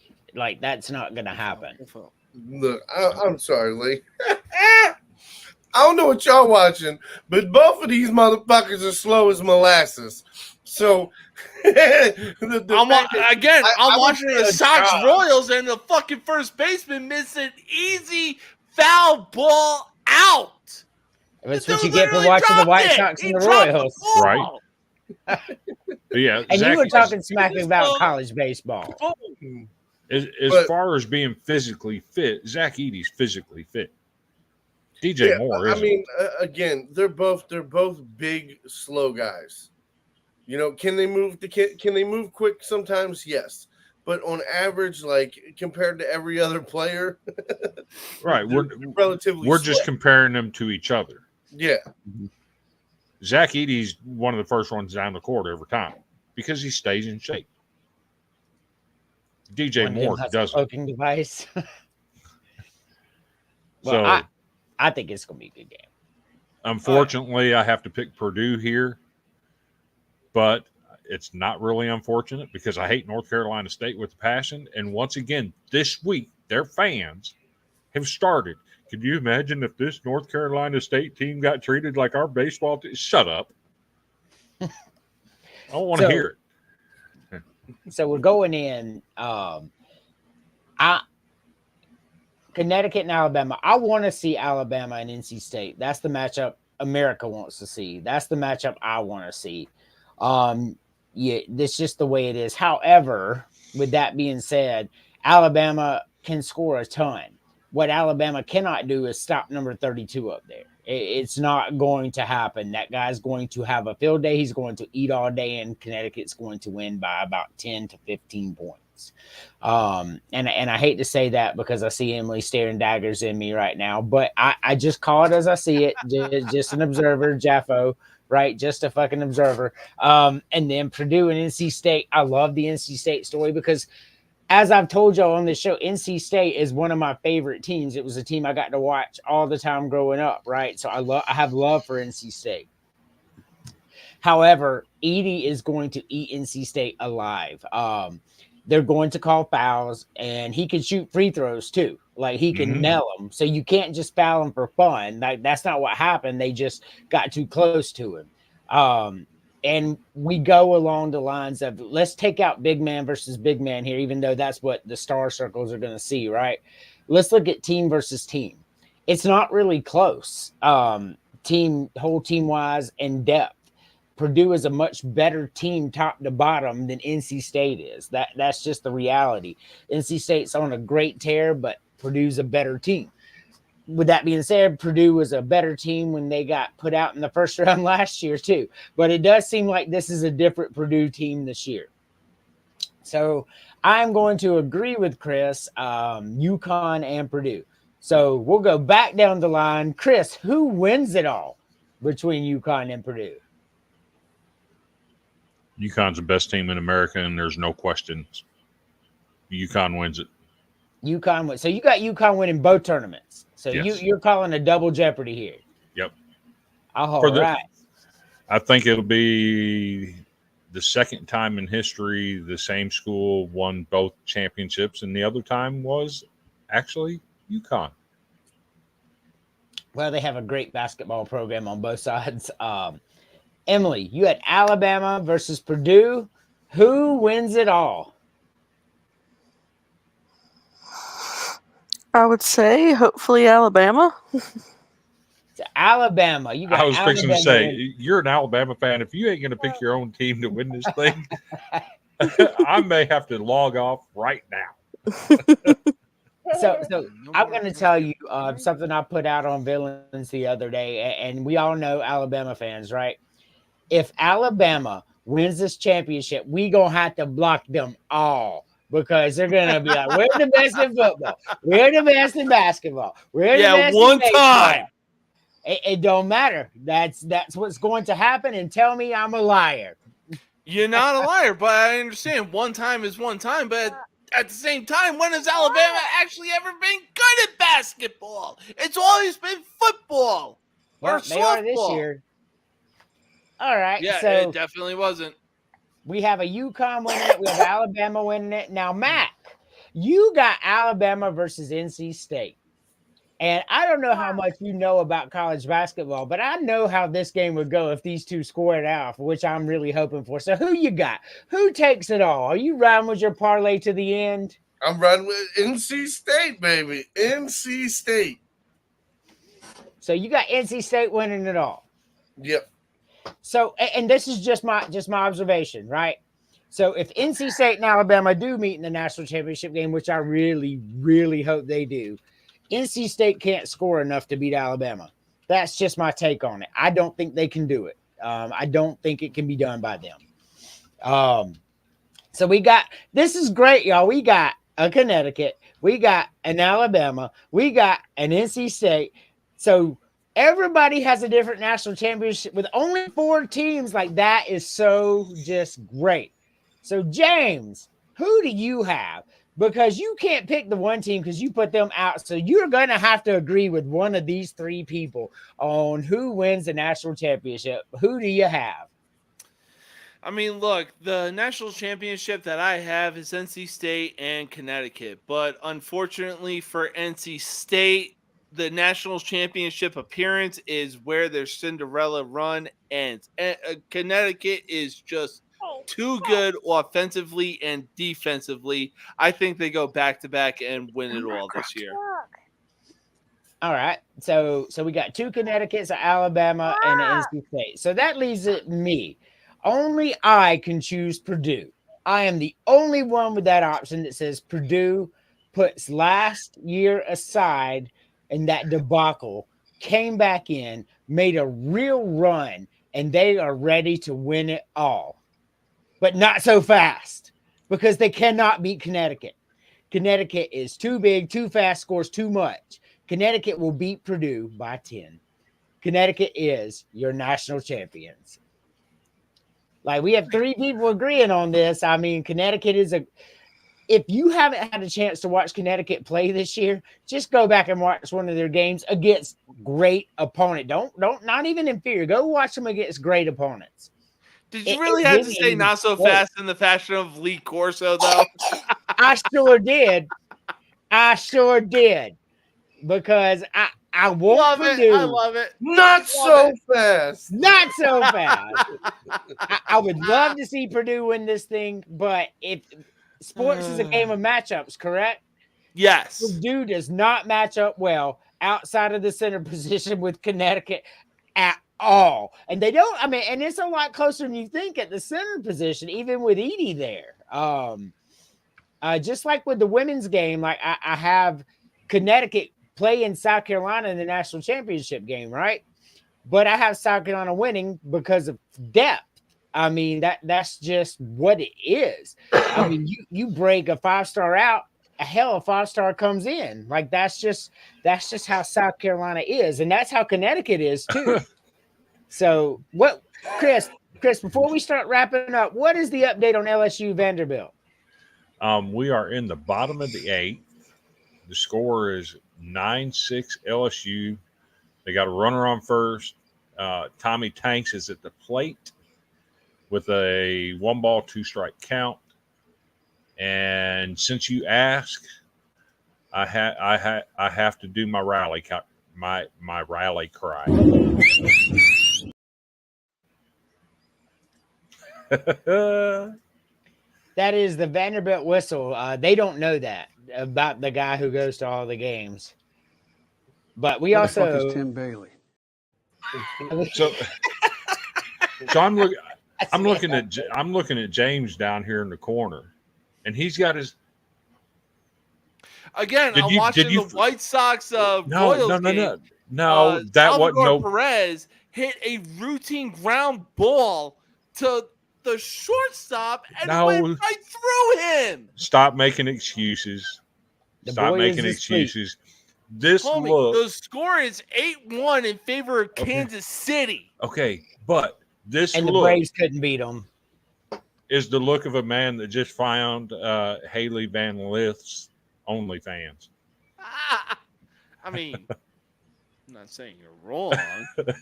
Is that And how Mac, it happened? And Mac is just down here smiling because he's already looked at it. He told James about it. Oh, you said OnlyFans? Listen. I am too cheap for OnlyFans. Okay? It's called Google. I'm gonna look up your name in Google and something will pop up. I'm not paying your $4.99, $35.99, $88.99. Like, are you shitting me? I will just say that there are bikini pics of Haley Van Lith on Google. And if you really want some eye candy, you'll thank me later. Taylor Chiric from Montana State. Now she's the one that had the we could also double, include right? Angel Reese in that. We could also include Angel Reese while we're at it as well. So while we're at it, yes, do your sport fans because I have the rebuttal for that. The soft ass fans? Yes. I didn't bring up the graphic for it, but LSU fans are soft ass fans of the week because we're on there and I'm reading some comments where they specifically said South Carolina is a cheater and they're a bunch of thugs and hoodlums. I mean, exactly what the guy said about South Carolina, even though I mean, for one, there's nothing wrong with being from the hood because you can't really help where you were born. And two, their own player said, I'm too hood, I'm too ghetto. Now it was tongue in cheek, but she's making a point. You just want to fuck with me because I'm out here. And she made an even better point when she said, if I was a dude, y'all wouldn't say shit. Yeah. That's a fact. That is a fact. So I thought you were going to take it a different angle for the soft ass fans. So you kind of stole my thunder on my rebuttal. Well, go ahead. I'm sorry. But me and you have discussed and used it as our closing thought about mental health. Yes. And I think it's absolutely horrid what fans across America are doing to Angel Reese right now. Have you seen her social media? But especially Instagram? Okay, but there's a reason for some of this stuff. Okay. What she's been dealing with behind the scenes is unacceptable. And a lot of times when people are dealing with bad stuff, they put up a front. The front she chose to put up was the hardcore, I'm hood, I'm ghetto, I'm tough, you're not, is what she chose to go with. While on the inside, she's been getting death threats. People have been posting fake pictures of her. Yeah, and if LSU won against Iowa again, I bet you it'd be a different story. It'd probably be the same thing as last year in the national championship. She'd be barking up a tree. But did you pay attention to what she said about the relationships that she has with Caitlin Clark and Paige Buchers and Haley Van Lith and all those girls and the relationships that they've built? They're friends. They're not enemies. They're friends. And when they embraced as they were leaving the court, Angel Reese literally told her, go be great, go win it all. Yeah, exactly. She was really toxic, but they all talk shit. However, this is where, before I get to the next subject, because I promise you two, we do this. Before we get to the next subject here, like she followed Caitlin around after the championship game, hitting her with this and doing like this. So if she would have done it back, I would have just been fine with it. Right. But Chris, I don't know how much you know about this, and I'd be willing to bet that Emily probably doesn't have a dog in this fight. So we got about 20 minutes before George starts kicking our door in. So, Mac, favorite wrestler of all time? Andre the Giant. Andre the Giant. Like the tab I have, I'm looking at right now is Andre the Giant versus Hulk Hogan and Andre the Giant in 1987 when Andre the Giant took the belt from him for the dirty pin and then gave it to Ted DiBiase. Yep. So that's what I was literally watching right before the show. So, greatest of all time. Ooh. Andre the Giant. So you're going with both. Greatest and your favorite. Yeah, I mean, hands down. If it wasn't for Andre the Giant, there would have never been a Stone Cold Steve Austin. There would never been a Hulk Hogan. James has Dusty Rhodes. A fan Ric favorite Flair for is sure. number 2. Ric Flair is number 2. Which is really what I thought you were going to say based on our show on No Mercy. But you know what? You got me with the Andre, and I respect that. James, favorite wrestler of all time? Oh, for me, easily The Rock. I mean, the dude had the swagger. He had the mic skills. He had the wrestling skills. I mean, plus on top of that, nobody sold the Stone Cold Stunner better than he did. He sold it well. Oh, my God. It's not even close. So who's the greatest of all time? Oh, man. Honestly, for me, because I grew up during the Attitude Era, it's really between Stone Cold and Triple H. Like, they were both just so good at the time of the Attitude Era. It's hard to pick one. Yep. So Andre the Giant and Stone Cold and Triple H are fantastic picks. He says Triple H, as we spoke about on your show, Triple H is top 3, the only person that I put in the top 3 in mic skills and wrestling skills personally. Oh yeah. Emily, he's easily do you top. have he's easily top. Oh no, do you have an opinion on this? He's easily number 1 when it comes to entrance music, like mostly because of Motorhead. Right. Do you have one, Emily? Not really. No? Okay. Chris, who you got?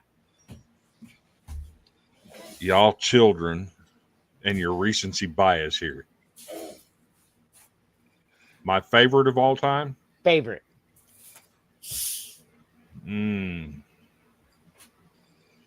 That's tough. Ricky We'll Steamboat. do this next, Big Ten backer. Ricky Steamboat? Ricky Steamboat. The only person to ever make Ric Flair submit. I was gonna say, did you see? So A&E does a WWE biography every Sunday. They did one on Macho Man. Yeah. The planning and the preparation that the Ricky and Macho Man did going into WrestleMania 3? Yeah. In Detroit. Yep. Oh, just chef's kiss. Yep. Chris, who's the greatest of all time?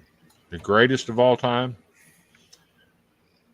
I'm probably going to catch some slack for this because of things that came out after he retired, after he passed away. Jimmy Superfly Snuka. Yeah. Wild card. Yeah, murdered some people.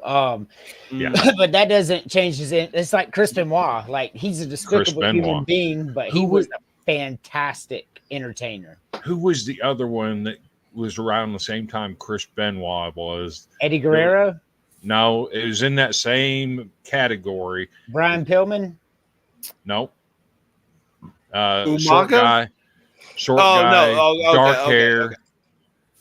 I want to say his name was Dean or something like that. Dean Malenko? He's alive. Dean Malenko's alive. Yeah, he's right. He's still alive. He was one of the greatest technical yeah, we talked wrestlers about of all that time. on the show. We talked about that on the show last week. Hey, I'm gonna just say this: but one yeah, of the biggest. Superfly Snuka, the things that he did, he originated the high flying stuff, the coming off the top rope, the flying body splash. He created all of that. I was gonna say, speaking of Jimmy Superfly Snuka, Umaga is so underrated. 450 pounds, and the man sold Triple H's AA spine buster like that. Oh, it was pure poetry in motion. So I agree. So we're gonna do best female wrestler next, but I'm gonna go ahead and do mine. My favorite of all time is the HBK, the Heartbreak Kid.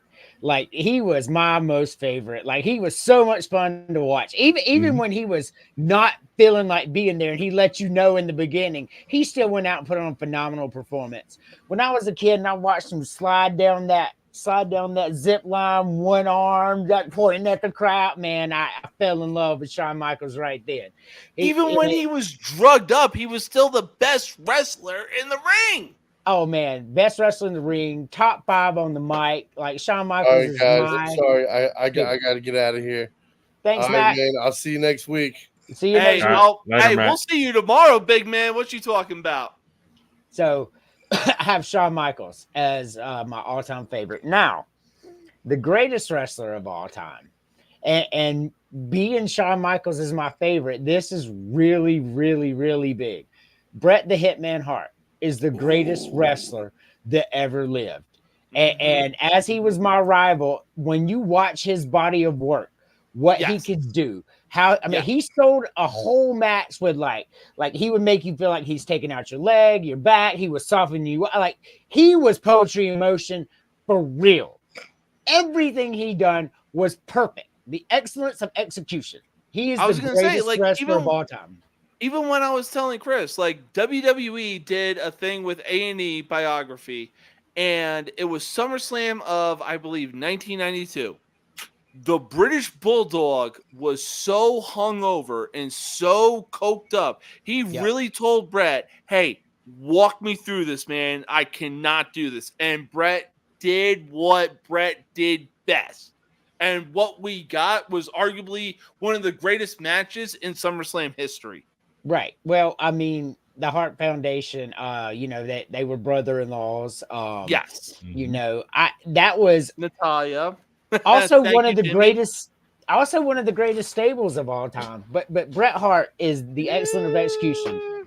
The greatest wrestler that ever greatest lived. Stable, debatable. I didn't say greatest. I said one of. Okay. Definitely not. You got NWO, DX. No. Hey, Evolution. You're missing it.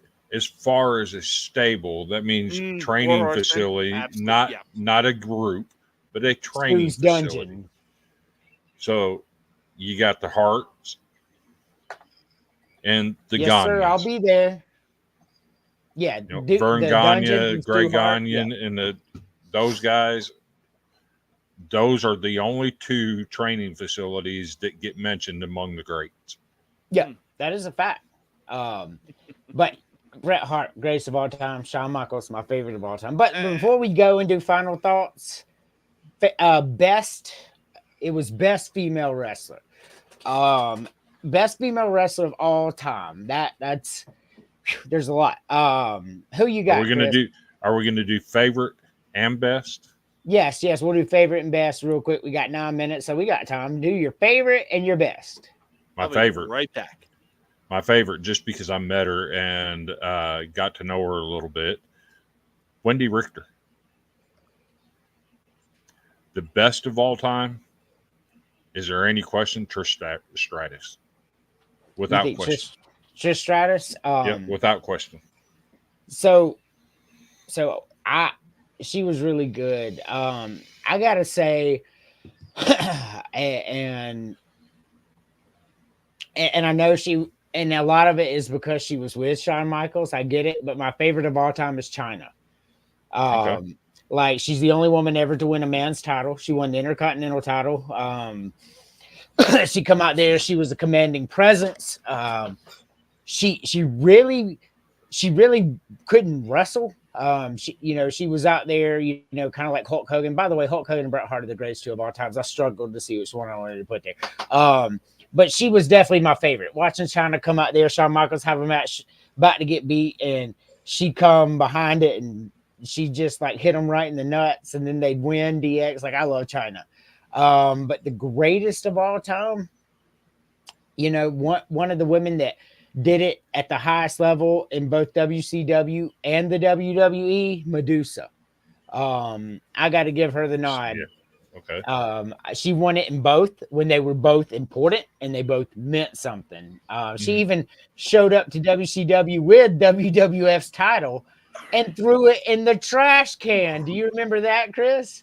Yes. when Medusa crossed over. Yep. That was amazing. I remember that moment. Medusa's the greatest of all time. So Big Ten Backers does ask a great question, though. Does favorite mean the best looking? It does not. For me, look, if we're going with best looking, it's easily Trish Stratus. That's what Chris said. For best looking, without question, Stacy Keibler. Stacy Keibler? Well, okay, if we're mentioning Stacy Keibler, it's easily when she was with the Dudley Boys. Right. But I mean, the camo fit that she had. Those legs. That was not the question. The question was the greatest of all time. Let's get back to it. We got 7 minutes. The greatest and your favorite. So who's your favorite female wrestler of all time? Favorite? Oh man. God. I want to say either. Actually, you know what? Favorite? I want to say Lita because she introduced acrobatics, the Lita Soul. You know, I mean, even her and Trish Stratus main evented on Raw for the women's championship, and that never happened. They did main event. It was the very first ever women's main event. That is a fact. You know, I'm probably going to catch controversy for this, but I think the greatest women's wrestler of all time, ninth wonder of the world, Trish Chyna. So she's you missed it. Chyna's my favorite. Okay.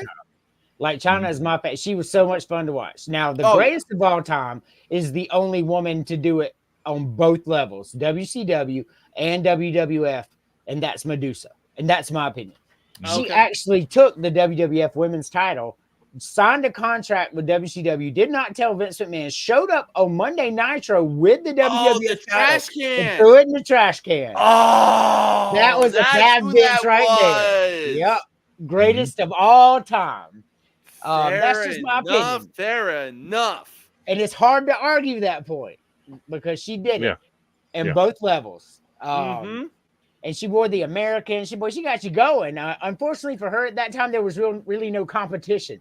You had you had some people, but they didn't showcase it. And she didn't wear the risky clothes either. She wore the short style bottoms. She did. Yep. Yep. Yeah. She. I don't know if you ever saw her interview and they asked why she didn't. She's like, I'm not out there for you to see my ass. I'm exactly what she said. I remember the interview. She's like, I'm not out there for you to see my ass. I'm out there to show you what I can do and why I'm here. And, you know, she brought the heat. Like, you know, she was women's before the women's was cool. That's how I feel about that. But we're same thing with Wendy Richter, the early days of WrestleMania stuff. Her and Captain Lou Albano. Yeah, they had some good ones. Dropping the top in the middle of the ring at WrestleMania. Yep. So next week I think we'll do I really like this discussion. I'm having fun with it. We will do some boxing, but I also want to do like greatest tag team next week, and I want greatest match of all time. I want to do a couple wrestling easily. Next week, James. Save it for next week. But I did the Golden Triangle. I'm sorry. But boxing too, because I would like to know. Like I love boxing. I love Mike Tyson, Floyd Mayweather. I love Muhammad Ali, Floyd Whitaker. We'll do some boxing next week too. But with that being said, we got to wrap up. We got 3 minutes before George starts throwing stuff at us. Thank you all for being here. Chris, final thoughts. Final thoughts. Let me talk about Angel Reese and what she had to say this week, and the things that she's had to deal with, the death threats, the people sexualizing her and posting the fake pictures of her, and what it caused her to go through, having to put up a facade, a fake personality of somebody she wasn't. People, stop it. Everybody in this world has feelings. And I'm not going to sit here and cry that words hurt. But damn, care about your neighbor a little bit. Care about your other human beings. You don't have to be so mean and ugly because you don't like somebody or they beat your favorite team. That said, if you ever have any mental health problems, and I wish this would have happened with Angel Reese, if you ever have some mental health problems or you're going through some stuff, I venture to say you can reach out to all four of us that are sitting right here right now, and we'd be willing to talk to you. Even the 1-800 number. Don't be afraid to reach out and ask somebody for help. The ones that don't, all we can do is pray for you. Yeah. But reach out to somebody, talk to somebody, you know, and that's all I got. You know, take care of yourself. I agree. For all of you who know me in real life and all of you who know me on social media, X, Facebook, kindness is what I stand for, and it's important to me. You'll hear me talk about it 24/7. Because if you can't be kind to somebody, you know, my granddaddy always used to say, if you can't be kind, be quiet. And that stuck with me because my granddaddy was that kind of man. And I fully believe that. So, Emily, and by the way, Chris is right. If you need somebody to talk to, reach out. Like I would rather talk to you for 2 hours than have you do something crazy that you can't even regret. But Emily, final thoughts. Alabama going to win it all? Well, yes, that and maybe nap time will be earlier next week. That's right. Maybe he'll get nap time earlier. I'm rooting for Alabama to win it all. Like I really am. Like you see the way my wife is looking at me right now, but I am, like, you know, for you, honey, I'm rooting for Alabama because I got no allegiance to UConn, NC State, or Purdue, but I got plenty of allegiance to you. Those eyes say she's fixing to cut you. Hey, my allegiance runs deep. Ain't that right, honey? Like, if y'all need a reminder, I got this tattoo here that shows how deep my allegiance runs. The gator. The gator. The gator, that's right. That was funny. Oh, yeah, like, you got a Florida fucking gator? Like, what's wrong with you? But, James, we will see you tomorrow. So, on your show, everybody, it'll be on YouTube. It'll be streaming through Villains. Same time we are, and James, we can answer a question about Shehan Otani if you want us to. If you ask real quick, I will answer it. And thank you for saying good job. Final thoughts, James. Yeah. So going off of what Chris said, look, even if it seems like you have nobody to talk to, there is a 1-800 number out there that you can dial, and no matter what you're going through, somebody will be on the other line to listen. Again, I'm not saying like, look, you got POS friends or anything like that, but it's more of a it's oh God, how do I word it? They're more professionally trained to handle these situations. Yes, exactly. Anyways. So that's what I got to say about that. And, oh, God forbid, you know, Purdue actually wants to start playing despite the fact that they got their asses handed to them by Fairleigh Dickinson with a YMCA rec fucking center college basketball court. Yeah, now they want to start playing because they're in the Final Four right now. Because you picked against them the whole tournament. Yeah, right. But aside from that, we're not even 2 weeks into the season, and we already got beef in baseball, for crying out loud. I cannot wait to talk about it on my show tomorrow night. I can't wait to see you there. Chris, I hope you can join us. It is the most uncut, unfiltered, and uncensored sports talk show you will find on YouTube, with everybody saying no mercy sports. Yeah. So before I do my final thought, Christian's show is tomorrow night too. Yes, I will be on the Golden Boot tomorrow night, 8:30 p.m. to 10:30 p.m. Central Time. And to bounce off of what James mentioned about the 1-800 number, that number has been changed. It is now 988. Thank you, Chris. I appreciate that. So the Golden Boot will be on tomorrow night. We'll be streaming through Villains. There will be a link for No Mercy Sports on Villains, but Golden Boot will be streaming live. I have a good relationship with the Golden Boot. I love watching their show. So your show will be off before his show gets on probably, but tomorrow is a big setup day, right? Because the Golden Boot is like very, very, very in depth in everything that they do. Y'all check it out. You'll see what I'm talking about.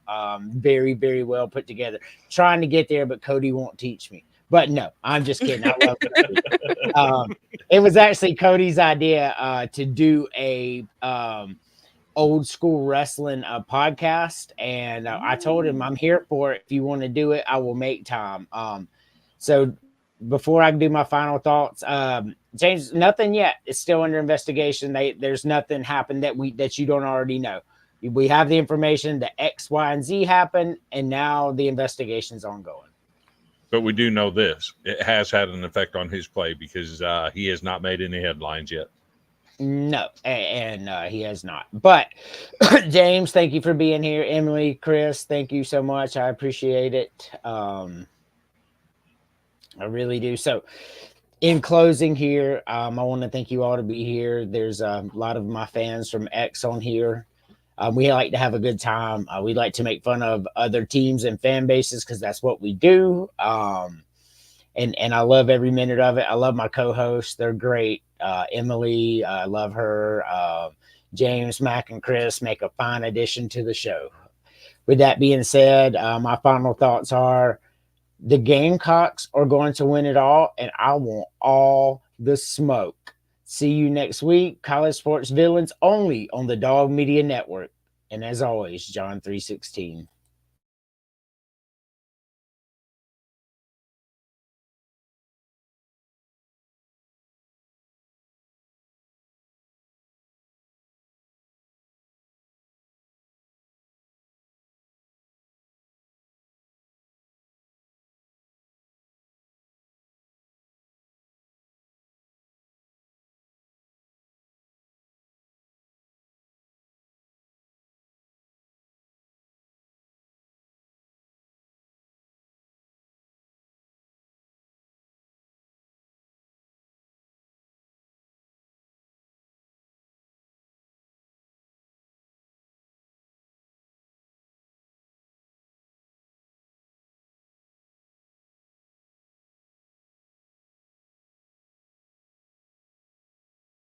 College football dogs. By the fans, for the fans. You win,